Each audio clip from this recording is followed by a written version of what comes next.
start with this one, which says if sin theta plus cos theta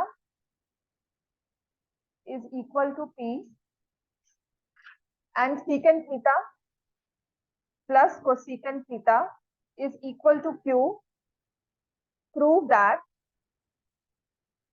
Q into P square minus 1 is equal to 2. बहुत easy question है, कैसे करना है इसको। दर्पण ये क्लास से पहले की बात हो रही है, इन केस मतलब ये बच्चे आए नहीं है तो हम वेटिंग फॉर पीपल, अभी 1-2 बच्चे आए हुए हैं तो उसके लिए, ठीक है। तो इसको स्टार्ट करो, ये आपके एग्जाम्पलर में से क्वेश्चन है।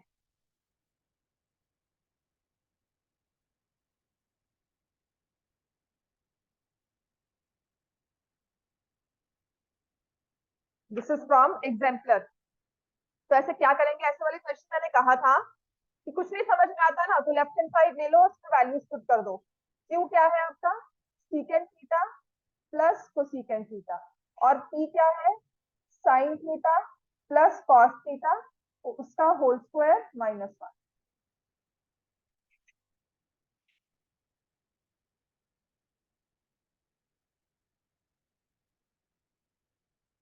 कुछ नहीं समझ में आता तो this is the only method that I will recommend every time, क्योंकि इससे कुछ तो समझ में आ जाएगा, कहीं तो पहुंच जाओगे, इंस्टेड ऑफ सेइंग कि नहीं जी कैसे करना है, कुछ सोचते रहे।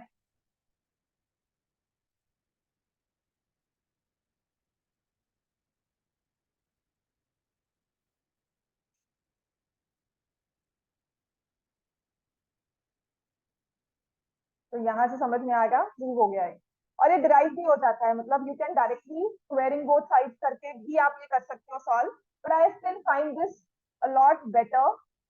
तो ये आपका sine theta cos theta sine theta cancel हो गया, so this becomes sine theta plus cos theta into 2। तो is it equal to 2p?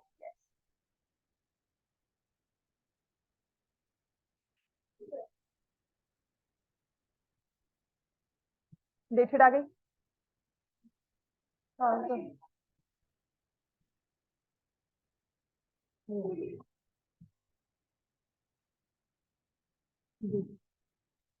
तुम इस बार अगर गलतियां करके आई ना, तुम्हारी मैं पिटाई करूंगी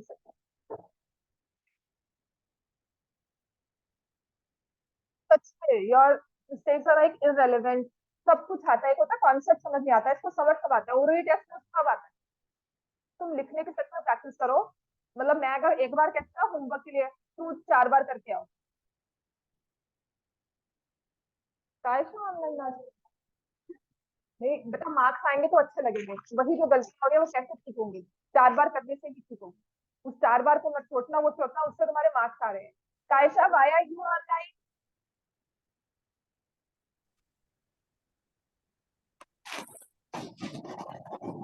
कायशा ऑनलाइन क्यों हो? कायशा, हो हेलो। गया ये लिख लो, क्वेश्चन आपकी वर्कशीट में दिया है मैंने इसको, ठीक है, सिर्फ आंसर्स कंपाइल करने रह गया वर्कशीट में, दे दो।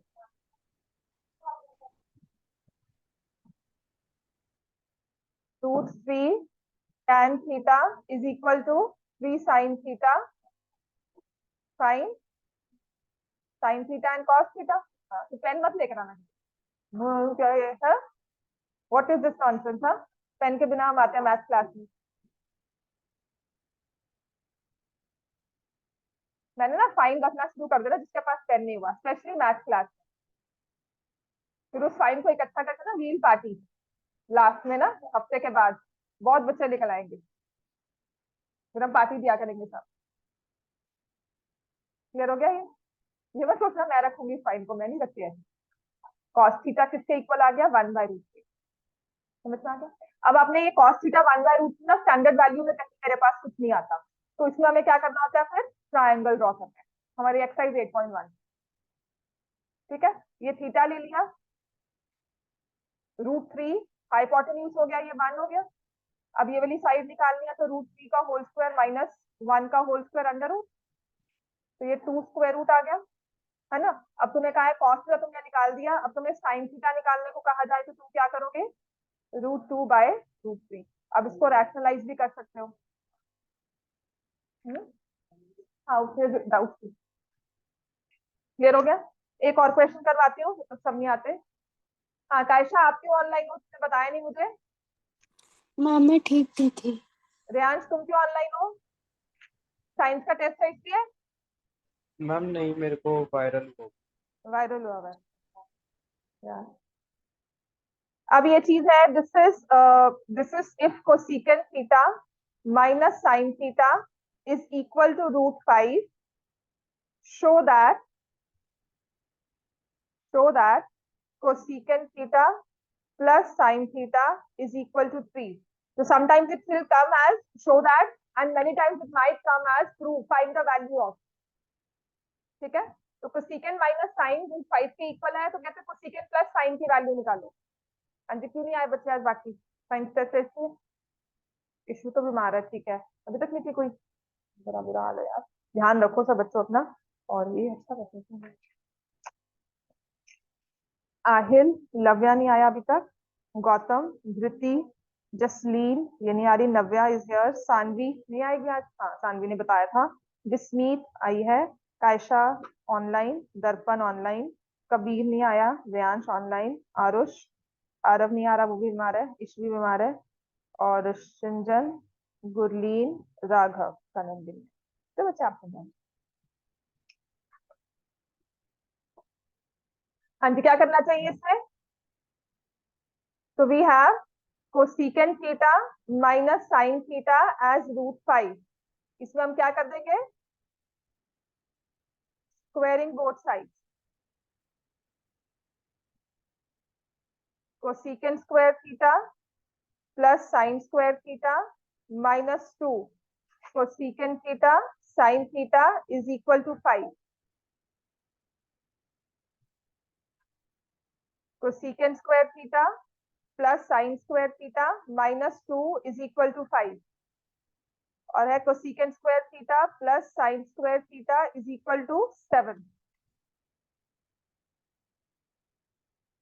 अब ये चाहिए हमें, स्क्वायर में टर्म्स दी हुई है, and we need 7, we need cosecant plus sine. तो याद है 9 में एक चीज की थी, एक्स स्क्वायर प्लस 1/x² की वैल्यू दी हुई है आपको 7, find the value of x plus 1/x। क्या करते थे इसको? x प्लस 1/x का होल स्क्वायर क्या होता है? x² plus 1/x² plus 2। तो हमें क्या करना होता था? Add 2 on both side. याद है कि नहीं ये चीज? Right, so we'll add 2 on both side. तो ये मेरे पास बन जाएगा cosecant theta plus sine theta का होल स्क्वायर, और यहाँ पे आ जाएगा 9। तो cosecant प्लस साइन की वैल्यू 3 हो गई, विच वी प्रूव। समझ में आ गया ये?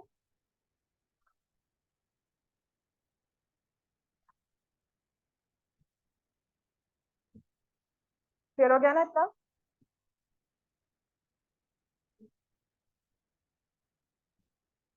cosecant साइन कहाँ गया? मतलब cosecant क्या होता है?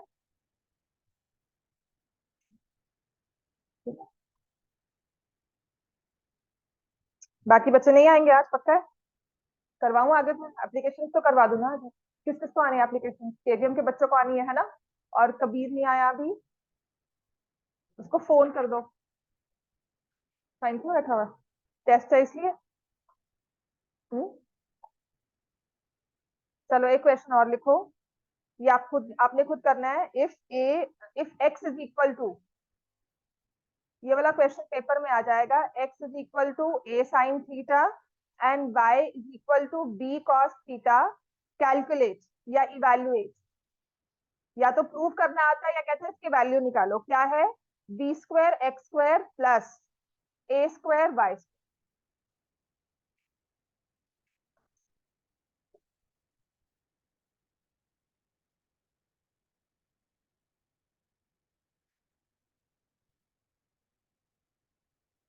क्यों हो रहा है? लव्या क्यों नहीं आया?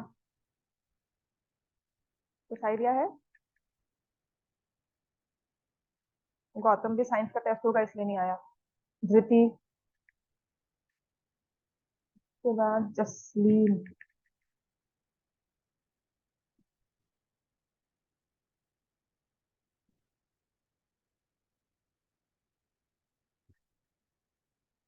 हाँ जी। कबीर। कबीर। आरब स्ट्रीट।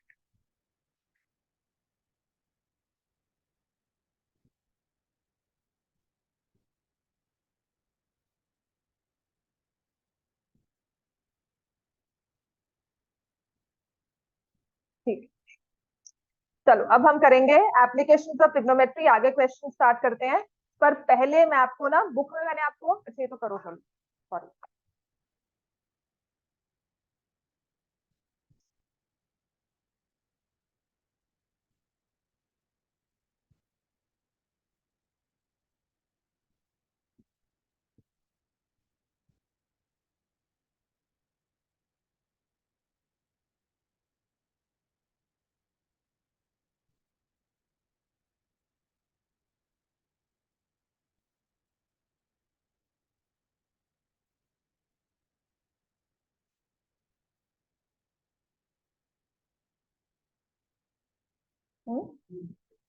ए स्क्वायर बी स्क्वायर।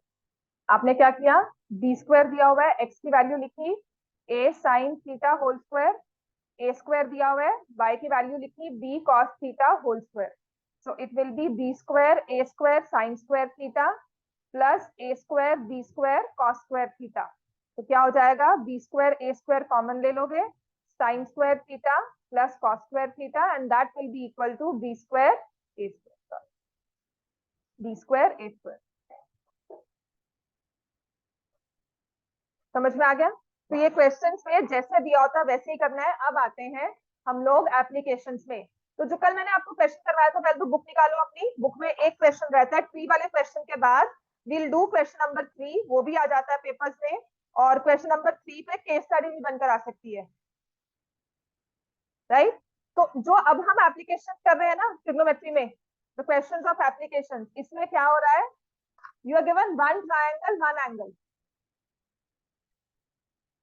ठीक है? तो जो अभी हम क्वेश्चन कर रहे हैं, they are based on one angle and one triangle, one angle one triangle. आपको maximum two angles and two triangles in the same figure आएगा, थ्री ट्रायंगल्स या तीन एंगल्स वाले। क्या लिखा हुआ नहीं आया सिलेबस में? बाकी है भी एक ही क्वेश्चन इकलौता है, वो एक्सटिंक्ट हो चुका है, अब तो ऑनलाइन भी नहीं दिखता। सीरियसली कह रही हूँ, I that was a very popular question in जब मैं 10th में थी, तो हमें हर बार वो रिवीजन करवाते थे, and I used to particularly like that question, और मैं क्लास में हर बार करवाती थी यहाँ पर भी। But then I was informed कि वो थ्री एंगल्स वाला नहीं आएगा, वो रेलिवेंट ही नहीं है आपके 10th के लिए। तो एक साल तो मुझे वो ऑनलाइन दिखा question, I used to search for the question and then dictated, मुझे एक साल तो दिखा, अब तो मुझे दिखता भी नहीं है किसी बुक में, किसी एक्स्ट्रा बुक में कहीं वो क्वेश्चन नहीं है, वो एक्सटिंक्ट हो चुका है। ठीक है, अब वो सिर्फ मेरे दिमाग में है, जो मैं करवा दूंगी इन केस या सर से कि अगर आएगा थ्री ट्राइंगल्स, वरना नहीं आते, स्पेसिफिकली मेंशन किया हुआ है, अब चेंज आ गया हो तो वो तो है, वो तो आएगी, वो तो आपका क्वेश्चन है काइट और बर्ड वाला, ठीक है? तो वो बोर्ड में भी आया हुआ है, वो सिर्फ फिगर दी हुई थी, फिगर से आपने, अब क्वेश्चन वो होगा जब फिगर ड्रॉ करोगे। चलो अब आ जाओ, अब क्वेश्चन में ना क्वेश्चन नंबर 3 करना है आपने, एक्सरसाइज 9.1। एंड जी ऑनलाइन बच्चा सब कर रहे हैं ना काम? क्वेश्चन नंबर 3 करना है, contractor plans to install two slides for children to play in a park. For the children below age of 5 years, she prefers to have a slide whose top is, तो up to 5 years में उसने जो slide ली है उसकी height है 1.5 metre, inclined at an angle of 30 degree to the ground. तो वो जो छोटे बच्चे हैं ना, उनके लिए स्लाइड रखा है जो थोड़ा कम स्टीप हो, ठीक है? तो inclined at an angle of 30 degrees. Where as for elder children, so elder children के लिए उसने कहा कि they want, she wants to have a steep slide, तो उसने हाइट भी बढ़ा दी, हाइट को 3 मीटर कर दिया, ग्राउंड लेवल था, तो लेट मी से हाइट को उसने 3 मीटर कर दिया, और स्टीप भी कर दिया, तो उसने एंगल बना दिया 60 डिग्री का, ठीक है ना? So this is 60 degree. तो मैंने दो ट्रायंगल्स ड्रॉ किए, एबीसी एंड पीक्यूआर।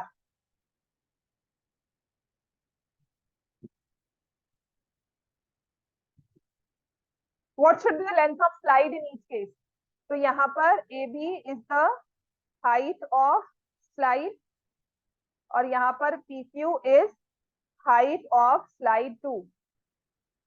तो हमें लेंथ निकालनी है AC की और PR की. यहाँ पर एंगल दिया हुआ है 30 डिग्री, एंगल ACB, और यहाँ पर PRQ दिया हुआ है 60 डिग्री. हाँ जी, ये हो जाएगा ना क्वेश्चन सॉल्व. तो इसमें इन ट्रायंगल ABC, यहाँ पे कर रही हूँ इन ट्रायंगल ABC, मैं रेशियो वही रखती हूँ AB अपॉन BC. तो मुझे पता है वो tan 30 है और मुझे पता है वो 1/√3 के इक्वल होता है. तो वहां पेपर में जब हम जल्दी काम करें तो सोचना नहीं होता कि tan है cos है क्या है. अब ये तो मल्टीप्लाई इजीली हो जाएगा. BC कितना हो जाएगा 1.5√3 मीटर. सॉरी AC हाँ सॉरी 3 मीटर. ठीक है, तो मैं अब क्या करूंगी यहाँ पर I'll write AB upon AC as sin 30 और ये 1/2 होता है. तो AB is 1.5 by AC as 1/2 और AC मेरे पास आ जाएगा 3 मीटर. तो जो up to for junior kids है उनकी स्लाइड की लेंथ है 3 मीटर और जो सीनियर किड्स है उनके लिए क्या होगा PQ by PR will be equal to sin 60. ये √3/2 के इक्वल होता है. PQ दिया हुआ है 3 और PR अपने को निकालना है. कितना आ जाएगा 6/√3, जिसे रैशनलाइज कर दो तो ये आ जाएगा 2√3 मीटर.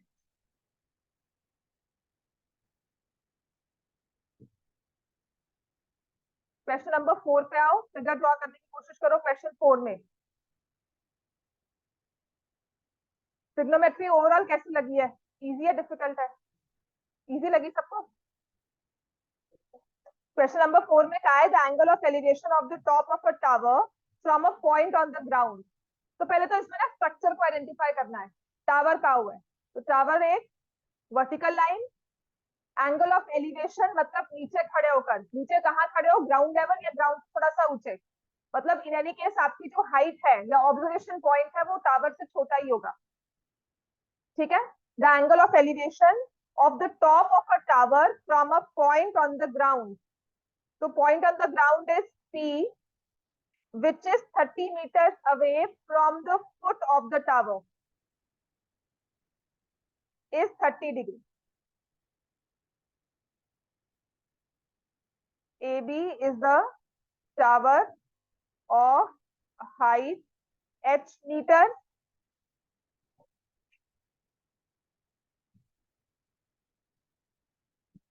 क्लियर हो गया? BP is 30 meters. Angle APB is 30 degree. In triangle, इसको रैशनलाइज करो. ABP AB upon BP tan 30 हो गया. AB upon 30 is 1/√3. 10√3 होगा बच्चे. तो AB is equal to 30/√3. √3 से मल्टीप्लाई कर दिया, रैशनलाइज किया.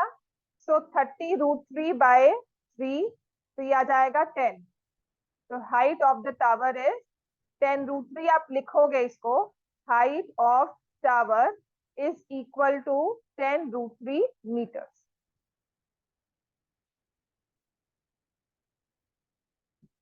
Question number 5.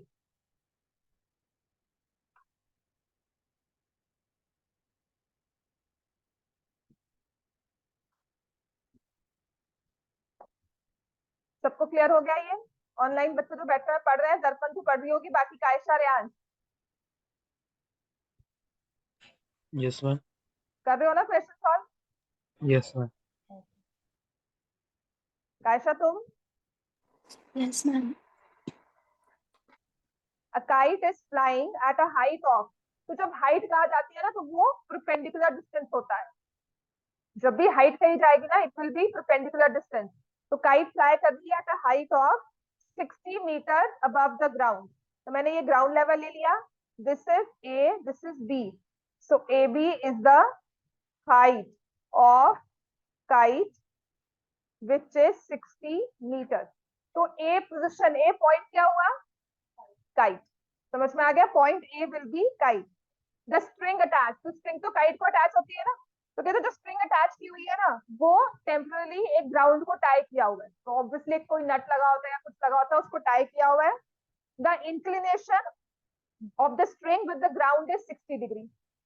तो मान लो ये ग्राउंड लेवल पर हमने उसको टाई किया है, जो इंक्लिनेशन है वो 60 डिग्री है, तो हम उसको एलिवेशन वाला एंगल ही मानेंगे।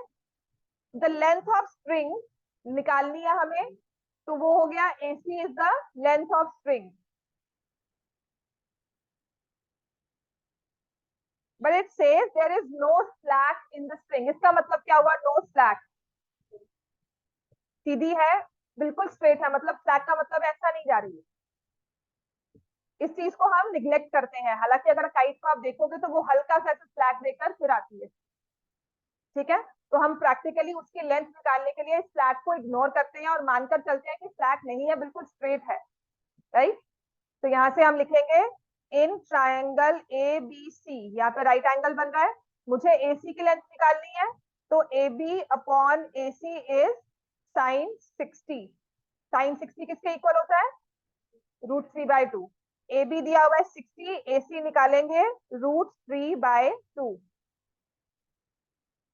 इसको जब रैशनलाइज करोगे 120/√3 आ गया लेंथ ऑफ AC, तो इसको रैशनलाइज करना है 120/√3 इंटू √3/√3, तो ये 3 और ये 40, तो ये आ जाएगा 40√3 मीटर, जिसे आप लिखोगे therefore length of the string। इस चीज को ना लिखने की आदत डाल दो, इसके ना आधा नंबर एम ही कट जाते हैं, बिल्कुल बिना रेलिवेंट इनरेलिवेंट बात होती है। और इससे पता क्या होगा, दो चीजें होती है, समटाइम्स क्वेश्चन में एक चीज और पूछी होती है, आप भूल जाते हो सॉल्व करना। तो when you check the question कि अच्छा लेंथ ऑफ स्ट्रिंग ही पूछी हुई थी, हमने लिख दिया, तो बाई चांस आपका क्वेश्चन क्रॉस चेक भी हो जाता है। समझ में आ गया, length of the string is 40√3 metre. In case √3 की वैल्यू दी हुई है तो आपने यहाँ पे पुट करके फाइनल आंसर निकालना है, ठीक है। इसके बाद आते हैं एग्जाम्पल नंबर 4। अच्छा, इससे पहले क्वेश्चन लिखो, थोड़े क्वेश्चन तो सिंगल ट्रायंगल वाले हैं विच आर इंपॉर्टेंट, 1 मार्क में आते हैं क्वेश्चन। अभी नहीं करवा रही हूँ ना, अभी मैं सिंगल वाले ही करवा रही हूँ, एक दो क्वेश्चन कवर करवा के फिर डबल वाले इकट्ठे। तो एक क्वेश्चन ऐसे है, इसमें लिखा है a stone is, now this question is important, exemplar का है पहली बात तो, और दूसरी चीज है ये 1 मार्क में आता है। 15√3 metre away from the ground, from the foot, away from the foot of a tower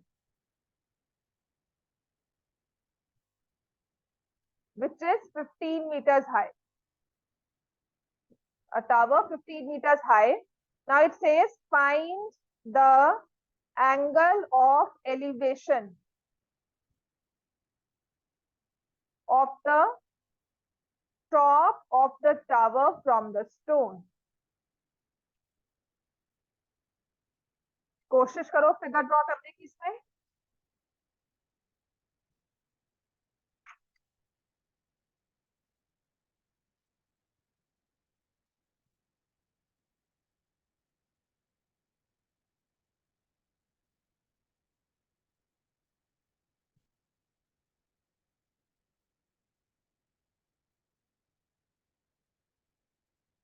tower कैसे आएगा, कैसे शो करोगे टावर को, अ वर्टिकल लाइन, ठीक है, परपेंडिकुलर टू द ग्राउंड। और स्टोन कहाँ पड़ा हुआ है, ग्राउंड पर, फुट ऑफ द टावर से थोड़ा सा दूर जाकर। वो डिस्टेंस मुझे दिया हुआ है 15√3, टावर की हाइट दी हुई है 15। अब ये स्टोन की पोजीशन है, this is AC is the tower. इस चीज को एक्सप्लेन कर देना अगर 2 मार्क्स में आता है। AB is the distance of stone from foot of tower. तो स्टोन कहाँ पड़ा हुआ है, कौन से पॉइंट पर, इतना क्लियर है, stone is at point B।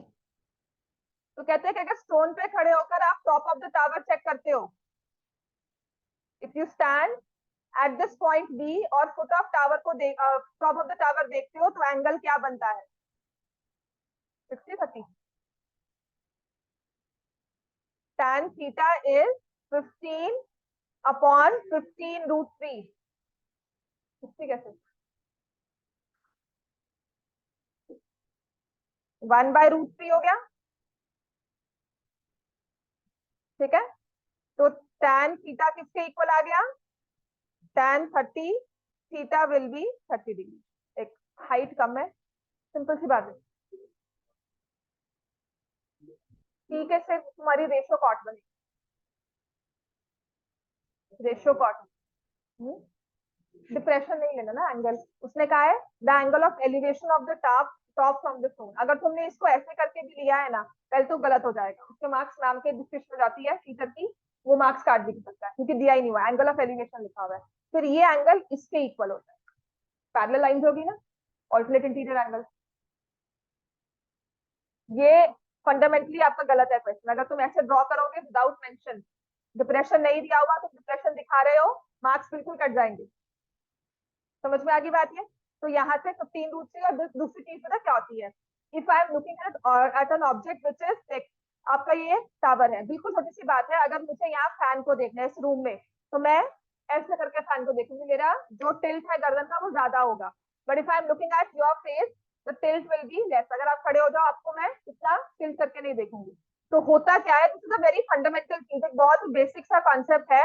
अगर आप किसी बिल्डिंग के पास में खड़े हो, टॉप देखने के लिए ज्यादा घूमना पड़ेगा आपको, आपके जो बाइनोकुलर्स है उसको थोड़ा सा स्टीप में रखना पड़ेगा, ठीक है। और अगर यही आप इस दूर पे आकर देखोगे तो आपको छोटा एंगल बनेगा। तो अगर आपकी ये देखो, ये वाली लेंथ बड़ी है, ठीक है, और ये हाइट छोटी है, मतलब शैडो बड़ी है, हाइट छोटी है, इसका मतलब आपका एंगल क्या है? कम। 60 मतलब थोड़ा सा ये वाला पोजिशन छोटी होनी चाहिए, फिर पास खड़े होता। क्लियर हो गया? चलो नेक्स्ट लिखो, दिस वन इज इंपॉर्टेंट, ये वाला भी है, the ratio of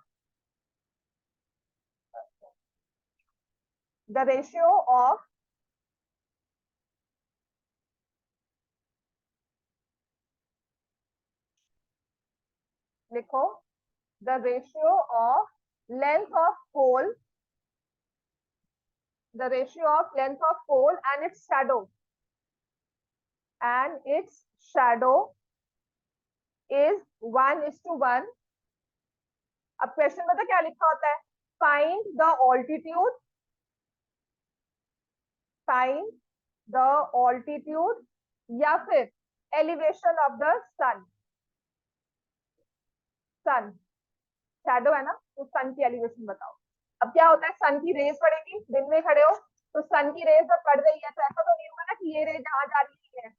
the objective here, आपका पोल यहाँ पर है, तो इस सन की रेज से ऐसे शैडो फॉर्म की। बात समझ में आई? नहीं, ये आपका थोड़ा साइंस का कॉन्सेप्ट है। एलिवेशन ऑफ द सन है मतलब कि सन ओवरहेड कितना होगा। याद है, सुना हुआ है कि 12 बजे शैडो सबसे छोटी होती है बिकॉज सन इज ओवरहेड।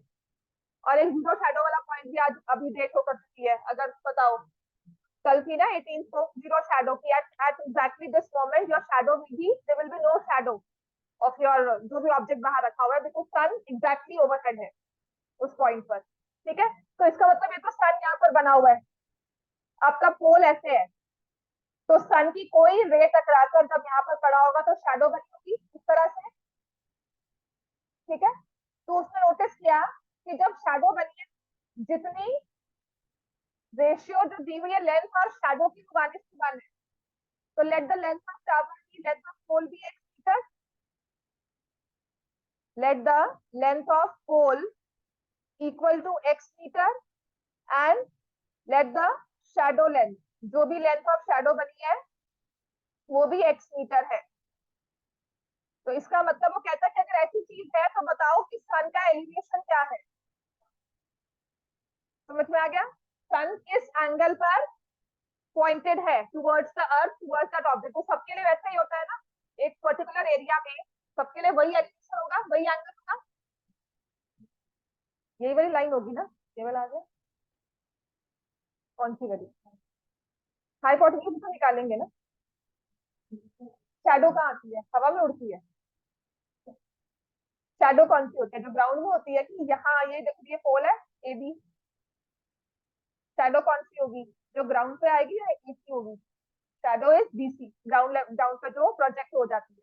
तो A B upon B C is tan theta, and because AB and BC are equal, so tan theta will be equal to tan 45, theta is 45 degree. तो ये तीन ही angles होंगे 60 या फिर 30। यहाँ पे दोनों साइड इक्वल है, दैट्स व्हाई। अदरवाइज आपको अगर रेशियो दे दिया 1:√3 या दे दिया √3:1, या 30 बनेगा या 60 बनेगा। ठीक है, लिखो। अब यही रेशियो अगर 1:1 दी हुई है तो आपके पास थीटा आ गया 60 डिग्री।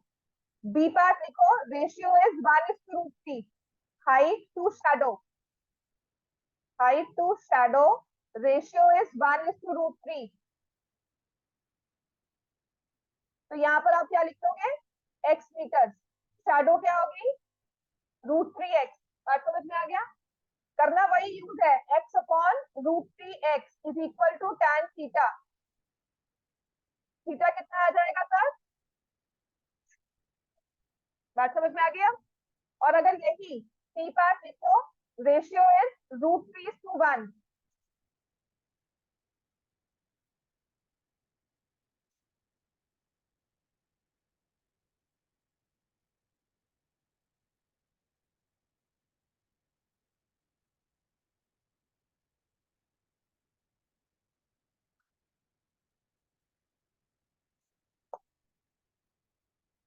क्लियर हो गया इतना।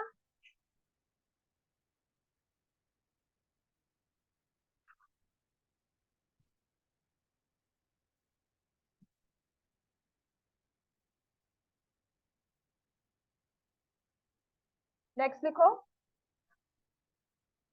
समझ में आ गया सबको ये, है ना। एलिवेशन ऑफ द सन समझ में आ गया, सन ने किस एंगल पे अपनी रेज को प्रोजेक्ट किया है ऑन द अर्थ। ठीक है, तो मोर ऑफ ये साइंस कॉन्सेप्ट हो जाता है। नेक्स्ट लिखो भैया, एन ऑब्जर्वर, ये भी आपके एग्जाम्पल का क्वेश्चन है। An observer 1.5 meter tall is 20.5 meter away from a tower. कल आपकी क्लास होगी 22 meter high, 12 o'clock, 12 to 2 extra class है। एप्लीकेशन खत्म हो जाएंगी कल, मोर और लेस, मैक्सिमम खत्म हो जाएगा। Determine the angle of elevation, determine the angle of elevation of the top of the tower, of the top of tower from the eye of the observer।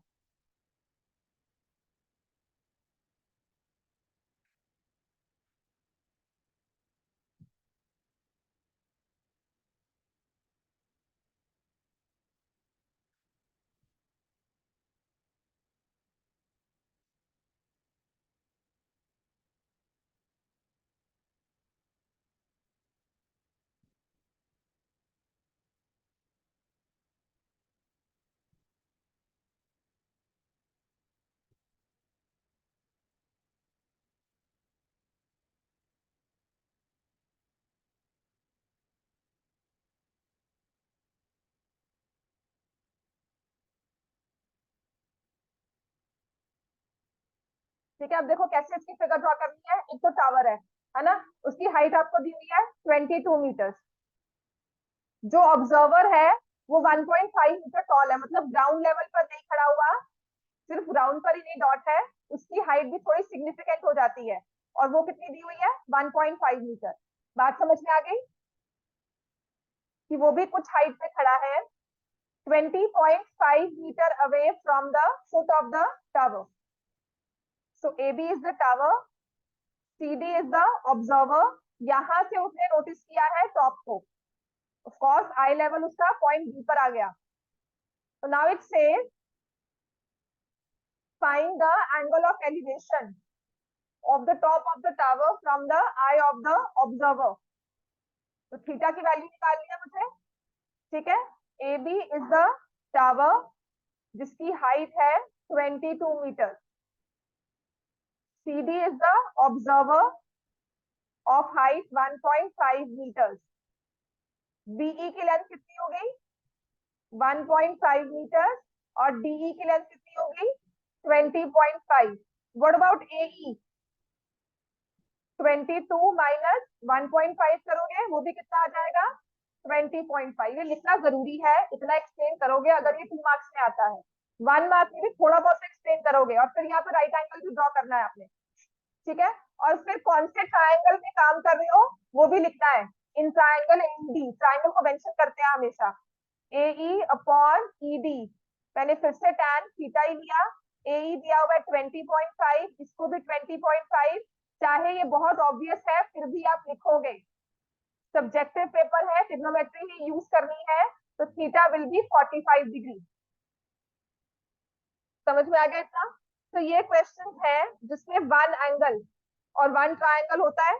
अब इसके बाद नेक्स्ट हम आते हैं उन क्वेश्चंस पे जहां पे 2 एंगल्स बनते हैं, ठीक है। तो ऐसे क्वेश्चन ही 5 मार्क्स में आएंगे, जो मैंने अभी करवाए हैं ये 1 मार्क में या मैक्सिमम 2 मार्क्स में आते हैं या केस स्टडीज में कवर होंगे। अब जो आपको ट्रिग्नोमेट्री में फुल लेंथ क्वेश्चन 5 मार्क्स में या 3 मार्क्स में आएगा, वो जो क्वेश्चन जब हमारे डबल एंगल वाले हैं वही आएंगे। More than 2 angles is out of syllabus. More than 2 angles मतलब 3 एंगल्स आपको ट्राइंगल में ट्रिग्नोमेट्री वाले क्वेश्चन में नहीं दिखेंगे। मोर देन 2 में ना, जैसे कि है हमारे पास एग्जाम्पल नंबर 4, अपने बुक पर आ जाओ, एग्जाम्पल 4 नई बुक्स में पेज 137 है। अच्छा कायशा और रेयांश, आपने पूछा मैम से कि एरियाज ऑफ सर्कल में क्या आएगा, जो बुक वाला है मैम भैया बहुत छुट्टी ये थी। एग्जाम सिर्फ बुक वाला आएगा आज। मैम सिर्फ आज बुक मैंने वाला? पूछा था से हाँ, सिर्फ जो बुक मैंने मैम को मैसेज करके पूछा था तो वो कह रहे थे कि जो सिर्फ न्यू बुक में है वही वाला आएगा। वही वाला आएगा ना, फिर तो बहुत जल्दी हो जाएगा। फिर ये सच में आपका किस दिन एक दिन छुट्टी मारो सारे, जिनको एरियाज करना है, एरियाज ऑफ सर्कल करना है, वो एक दिन छुट्टी मारना, 2 घंटे का काम है, आराम से सारा हो जाएगा। बहुत लंबा तो है ही नहीं, एक फॉर्मूला एक क्वेश्चन, बस एक तरह के क्वेश्चन है सारे से। फिर आपका ज्यादा सिलेबस नहीं रह गया है तो बहुत जल्दी कवर होगा। और लास्ट का 1 वीक मुझे सिर्फ आपकी मैथ्स की रिवीजन चाहिए, बाकी सब सब्जेक्ट है छोड़ देना, रेगुलरली आना। इनका 4 सितंबर को पेपर है ना? हाँ हाँ कर लो, हाँ हाँ आजा आजा। कौन कब है कॉम्पिटिशन वो? अगस्त में है? कितना आता है देखो सर्कल वगैरह?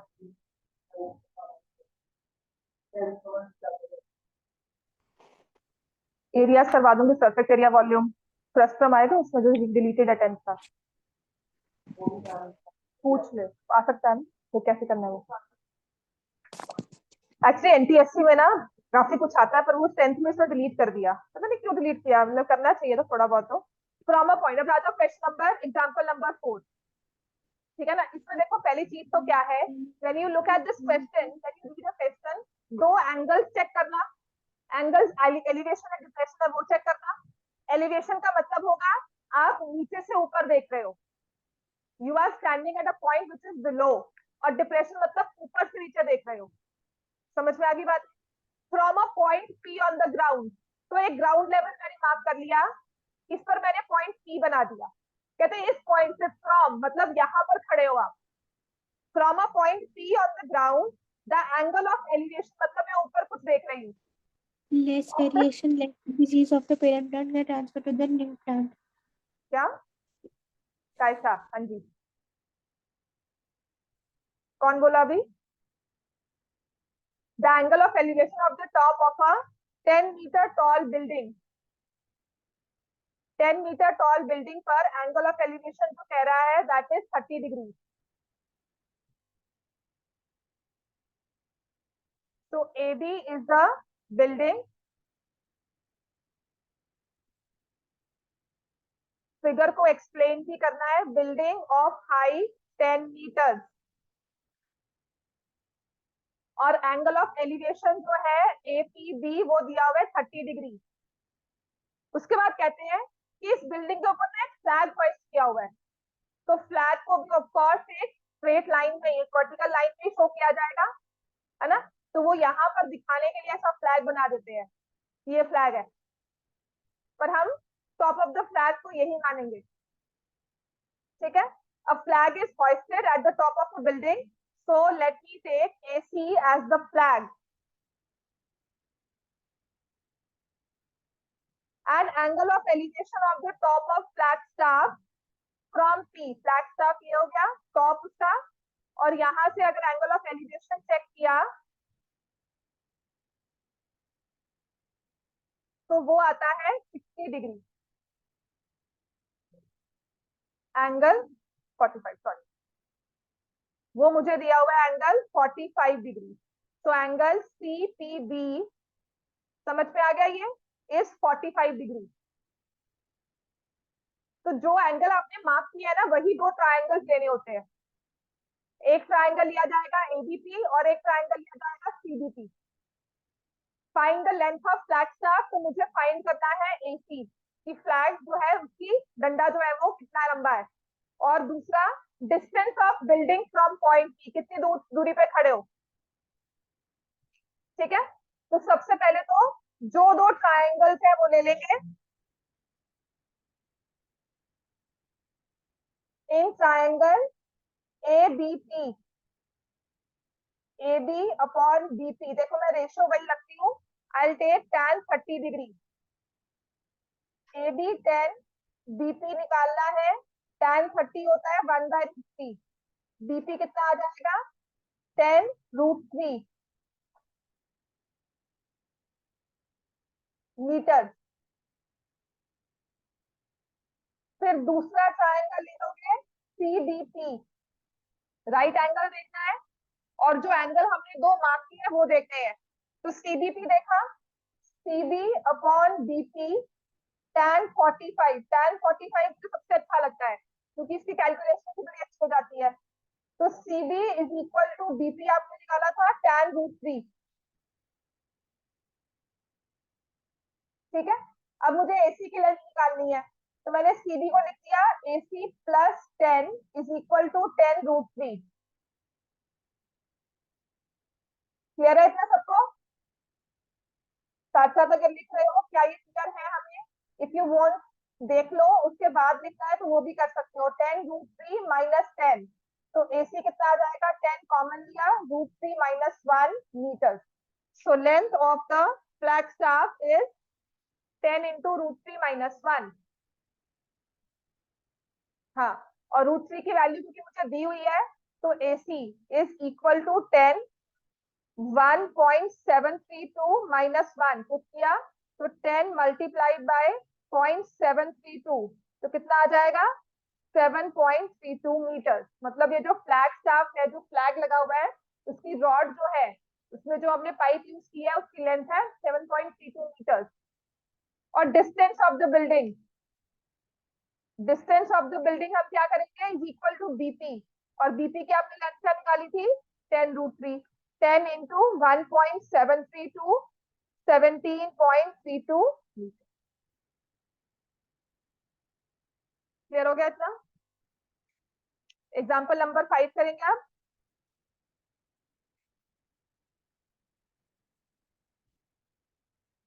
और एक चीज मैं कल की क्लास ना आपको इन्फॉर्म कर ही देती हूँ, ठीक है।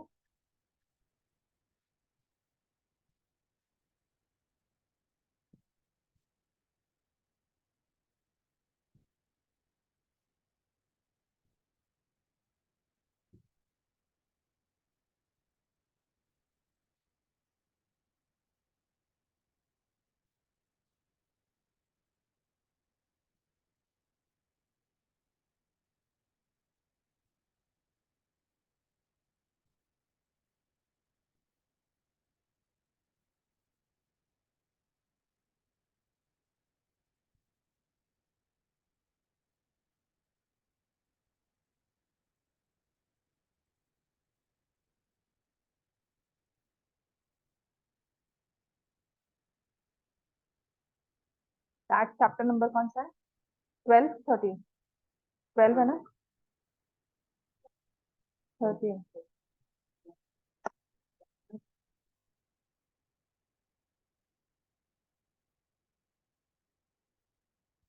13 और कोऑर्डिनेट इज 7 है ना। जिनको तो ट्रिग्नोमेट्री और एप्लीकेशन जाना है उनके लिए वो टेस्ट होगा, जिनको नहीं आना है ना, बीआरएस है ना जो सेक्रेटरीट, उनको ट्रिग्नोमेट्री नहीं आना है तो उनके लिए टेस्ट होगा स्टैट्स और कोऑर्डिनेट। ठीक है, तुम्हारा तो ट्रिग्नोमेट्री एप्लीकेशन जाना है, नहीं आना ना तो क्या करूंगी, जिनको नहीं आ रहा तो आई गिव एन ऑप्शन, जिनको एप्लीकेशन जाना है उन्हें एप्लीकेशन वाला क्वेश्चन करना होगा, उस ऑप्शन में आई गिव अनदर क्वेश्चन जो ट्रिग्नोमेट्री का होगा। तुम्हें भी नहीं आना एप्लीकेशन, दोनों आने हैं, तो वो करने के। ठीक है, तो वो आप चिंता मत करो, ट्रिग्नोमेट्री कर रहे हो अच्छी बात है। अब एग्जांपल नंबर 5 करना है आपने, एग्जांपल 5 एग्जांपल 6 इसके बाद कल, है ना, ये भी तो है टाइम।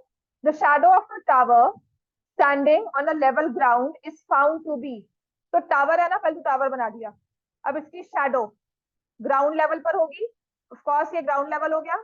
तो shadow of a tower standing on level ground is found to be 40 meters longer when the sun's altitude is 30 degrees than when it is 60 degrees। तो दो एंगल दिए जा रहे हैं, एक 30 डिग्री ड्रॉ किया, एक 60। क्वेश्चन मुझे कुछ समझ नहीं आया, पर मैं कैसे इसको ड्रॉ करूंगी, एंगल ऑफ एलिवेशन ये क्या कुछ लिखा हुआ है, कुछ समझ नहीं आ रहा, तो मैंने ना एक टावर बनाकर एक शैडो जो बनाई, राइट। अब मुझे बताओ 30 डिग्री एंगल कौन सा होगा, 60 डिग्री एंगल कौन सा होगा, जो दूर वाला होगा वो क्या होगा, छोटा, तो दिस विल बी 30 डिग्री, और जो पास वाला होगा वो होगा बड़ा, that will B 60 degree. Pure logic है ना। अब उसने क्या कहा है कि ये शैडो है, A B is the tower standing on level ground, इसकी हाइट कितनी दी है मुझे नहीं पता, let the height be h meter. B D जो है शैडो एट 30 डिग्री, और बीसी क्या होगी, शैडो एट 60 डिग्री। तो कहते हैं जब एलिवेशन 30 डिग्री हो जाता है ना सन का, तो शैडो जो है ना वो 40 मीटर बड़ी हो गई, तो सीडी की लेंथ आ गई 40 मीटर। बात समझ में आ गया, सीडी इज 40 मीटर, तो लेट बीसी, ये एक्चुअली है ना यूजुअली इस दूसरी हाइट को एक्स मीटर लेते हैं। तो जब भी नॉर्मली क्या होगा, दो ट्राइंगल्स ऐसे बन रहे हैं, दो ट्राइंगल्स, दो एंगल्स अलग अलग दिए हुए हैं ना, तो आपको दो वेरिएबल्स लेने होंगे, एक हाइट होगा एक डिस्टेंस का एक्स। अब दो ट्राइंगल्स बन गए इसमें, कौन से एंगल मैं लिख दूंगी, angle A C B is 60 degree और दूसरा angle A D B is 30 degree. तो पहले मैंने ले लिया in triangle A B C, A B upon B C is tan 60। A B कितना दिया है h, बी सी कितना लिया आपने x, tan 60 कितना होता है √3। तो यहां से मेरे पास याद है ना लीनियर इक्वेशन, वो चीज आ गई। फिर मैंने दूसरा ट्राइंगल ले लिया A B D, A B upon B D is tan 30। A B कितना लिया हमने h, बी डी कितना हो गया x प्लस 40, tan 30 कितना होता है 1/√3। कैलकुलेशन यहाँ पे करना थोड़ा, तो ये आ गया h upon x plus 40 is 1/√3, cross multiply किया √3h x प्लस 40। अब या तो h की वैल्यू पुट करो इन टर्म्स ऑफ x, या x की वैल्यू पुट कर लो इन टर्म्स ऑफ h। मैं क्या करती हूँ, h की जगह x पुट कर देती हूँ, √3x is equal to x plus 40। तो ये क्या आ जाएगा 3x minus x is 40, 2x is 40, x की वैल्यू क्या आ गई 20। लेकिन मुझे तो h निकालना था height of the tower, therefore height is equal to x into √3, 20 into √3 meter बस। therefore हम लिख देंगे height of tower is equal to 20√3 meter. Example 6 important है, एंगल ऑफ डिप्रेशन दिया हुआ है, इतना अगर सबने लिख लिया है, विल स्टार्ट विद एग्जाम्पल 6। इसके बाद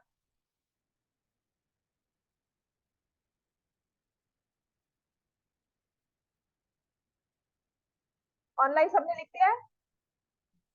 दर्पण, Kaysha, Riyansh? Yes ma'am. Yes, ma'am.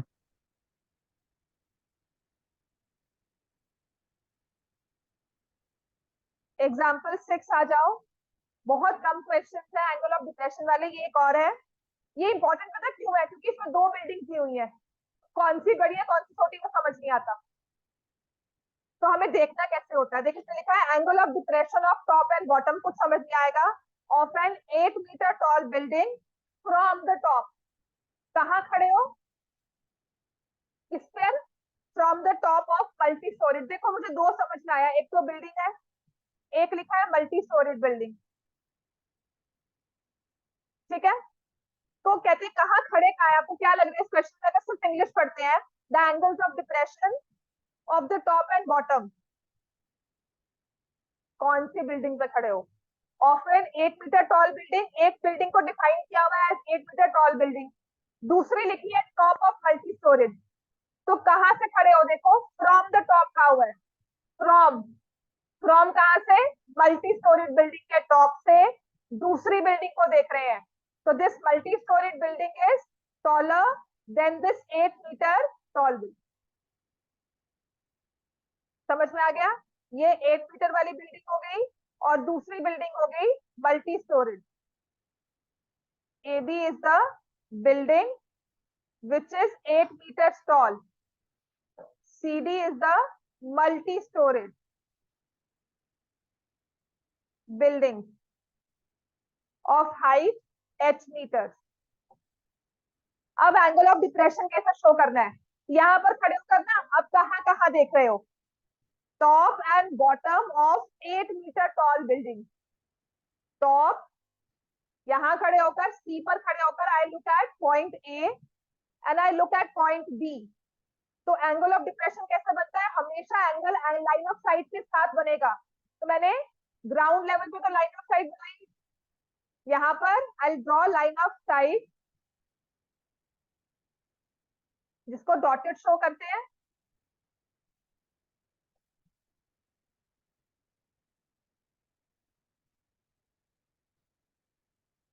समझ में आ गई बात निकिता?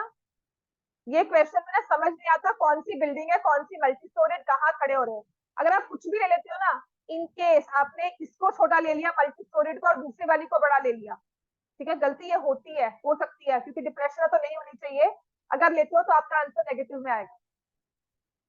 समझ में आ गई बात? ये तो वहां समझ लेना कुछ ना कुछ गलती की है। तो यही पैरेलल हमने ऐसे ड्रॉ किया, ये एंगल छोटा है और ये एंगल बड़ा है। तो दो नंबर दिए थे 30 एंड 45। छोटे वाले को आई राइट 35, बड़े वाले को आई राइट 45। समझ में आ गई बात? ये अब जो ये 30 डिग्री वाला एंगल है, देखो इसका ये लाइन ऐसे जा रही है, ये वाला ऐसे और फिर ऐसे जा रहा है। So this angle is 30 degree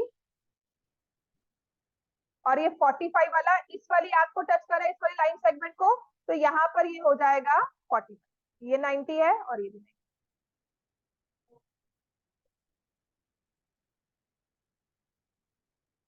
कौन सा?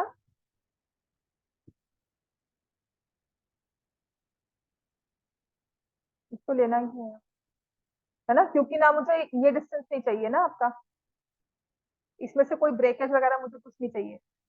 ठीक है, तो अब मैंने लिखा है AB is building of height 8 meter, CD is multi storage building, इसकी हाइट h आ गई, और मुझे पता है AB is equal to DF is equal to 8 meter and BD is equal to AF is equal to x meter. निकालना है height of multi storage building and distance between the two buildings. I need to find CD and BD। तो to find मुझे क्या करना है? CD which is distance जो मैंने x लिया है, और सॉरी जो मैंने हाइट ली है h, और BD विच इज डिस्टेंस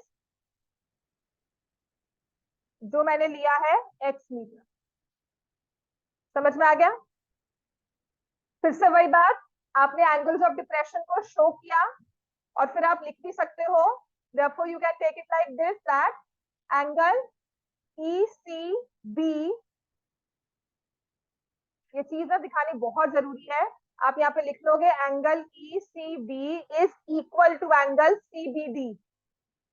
क्यों इक्वल है वो ला चाहे ना लिखो, तो थोड़ा सा ही मतलब ये लिख देना कि E C A is equal to angle C A F.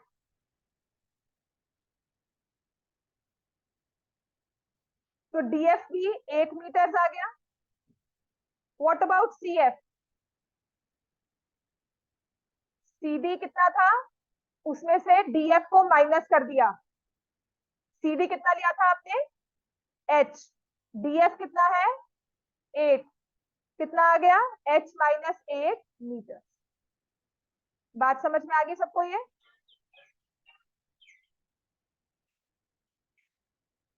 करो क्वेश्चन सॉल्व।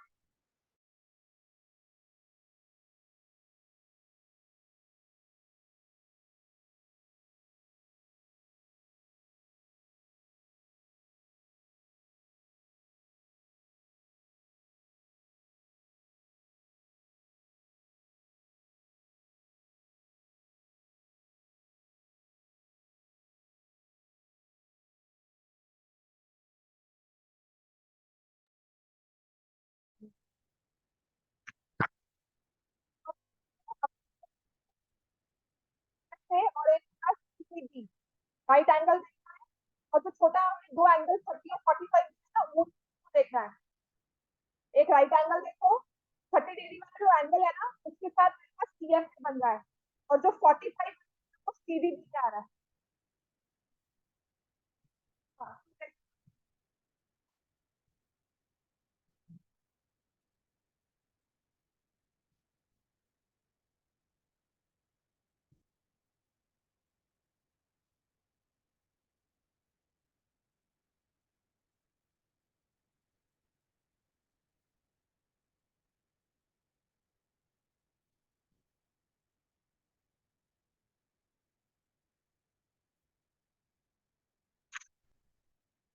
तो नाउ आई विल हैव, मैं थोड़ा सा इसको इरेज कर रही हूँ, ये वाली साइड वाली जो मैंने लिखा हुआ है, ठीक है। तो मैं यहाँ पे दो ट्राइंगल्स, कौन से वाले दो ट्राइंगल्स लेने होते हैं हमको, वो डिपेंड करता है। देखो, एक तो एंगल देखना है और एक right angle. Concentrate on the angle, C A F आपको राइट एंगल दिख जाएगा, ठीक है। तो मैं ट्राइंगल सी ए एफ लूंगी और एक ट्राइंगल लूंगी सी डी बी, ठीक है। तो एक आ जाएगा सी एफ में C F upon A F, क्या हो जाएगा ये, tan 30। मैं हमेशा परपेंडिकुलर अपॉन बेस ले रही हूँ, opposite by adjacent. tan 30 C F को आपने लिखा है एच माइनस 8, ए एफ को आपने लिखा है एच। tan 30 कितना हो गया, 1/√3। So √3 into H minus 8 is equal to X. C D भी लिया तो C D upon B D, tan 45, and I love this angle and it is 45 degrees, right? Because इतना easy हो जाता है tan 45 लेना, which is 1। तो आपके पास आ गया C D is equal to B D. C D लिया हुआ था एच और बी डी कितना लिया था, एक्स। तो एक्स की जगह मैंने क्या पुट कर दिया, H is equal to √3 H minus 8। समझ में आ गई बात ये? तो यहाँ से एच √3 एच माइनस 8 √3। अब वेरिएबल्स को इकट्ठा लेकर आएंगे, तो मैं 8 √3 को यहाँ ले जाऊंगी, √3 एच माइनस एच। ये कैलकुलेशन देख लो, दिस इज इंपॉर्टेंट। इसी में गलती अगर होती है तो generally application after a few practices, सिर्फ इसका फिगर का काम है। आपने फिगर सही बना ली ना, उसके बाद ये जो कैलकुलेशन तो गलती नहीं होती, गलती होती है फिगर में। तो concentrate on figure, concentrate on making the question right. उसकी फिगर सही बना लो, 99-95% कैलकुलेशन भी सही होंगी आपकी। क्योंकि ट्राइंगल सही हो गए, रेशियो भी सही यूज करोगे, वैल्यू सही यूज करोगे, वो बहुत कम चांसेस है। जिसकी फिगर सही होगी तो वो कैलकुलेशन मतलब उसको आती होगी। So concentrate on making the figure. अब इस चीज को रैशनलाइज भी कर लेना है। 8 √3 into √3 plus 1, can I right 3 minus 1 नीचे डायरेक्टली? ये तो समझ में आता है ना सबको, 3 माइनस √3 माइनस 1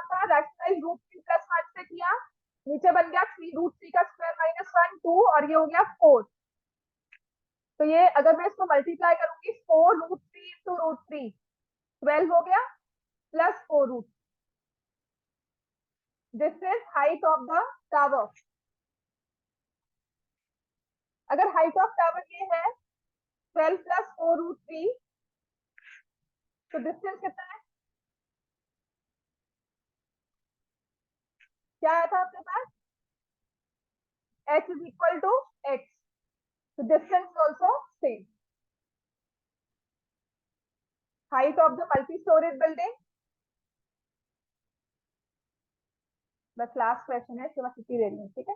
टेस्ट है ना, जाके जल्दी टाइम से कॉन्टेक्ट से टेस्ट दो और मंडे का भी टेस्ट देना है।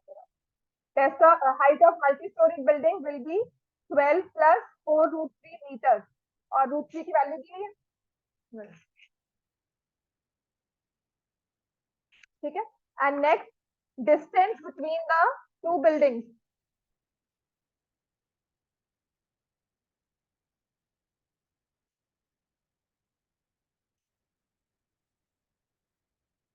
Distance between two buildings is equal to 12 plus 4√3 meter. Clear हो गया? चलो जाओ, कल क्लास है आप